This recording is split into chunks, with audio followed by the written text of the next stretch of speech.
Welcome to another exciting endgame puzzle. Black's rooks are hungry and perfectly coordinated on the second rank, but White has a terrifying pawn on a7.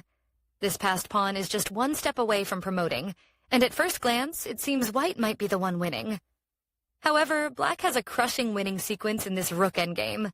It starts with a spectacular capture. The rook takes the pawn on f2. This isn't just a free pawn. It creates a devastating threat known as the blind swine mate.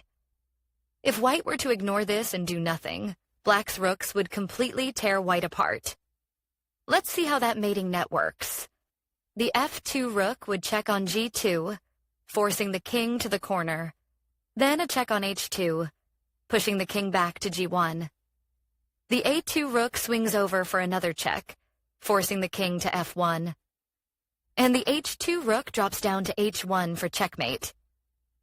To survive this brutal threat, White desperately needs to block the second rank. Let's first look at what happens if they try to do this by moving the b7 rook down to b2. Now comes the critical test. Which of your rooks should capture on b2? If you instinctively play the a-file rook to take on b2, you blunder. If the a2 rook captures, White recaptures.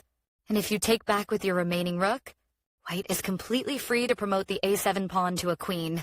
You've lost your mating attack, and the game is now just a draw. Let's rewind, because taking with the a-file rook is a huge mistake. The stunning winning move is to capture with the f2 rook.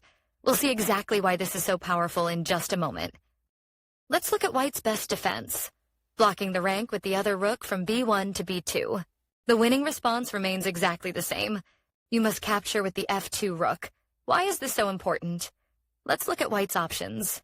If White completely ignores the capture and goes for glory by promoting, pushing the pawn to become a queen, then the blind swine mate is back on the menu.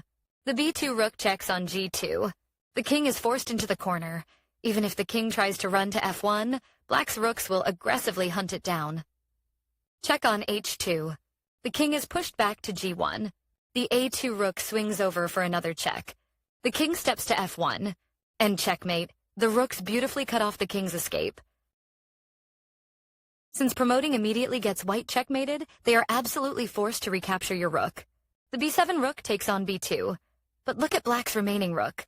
By sacrificing the f2 rook instead of the a2 rook, your surviving rook is perfectly placed on the open a-file. This rook on a2 is now ready for the finishing blow. You launch the rook down to a1 with check. If White tries to block by bringing their rook back to b1, you would simply capture it for a back rank checkmate. Because blocking is impossible, the White king must step up.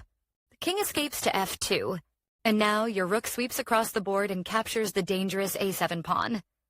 With the promotion threat entirely eliminated and an overwhelming positional advantage, Black secures a crushing victory.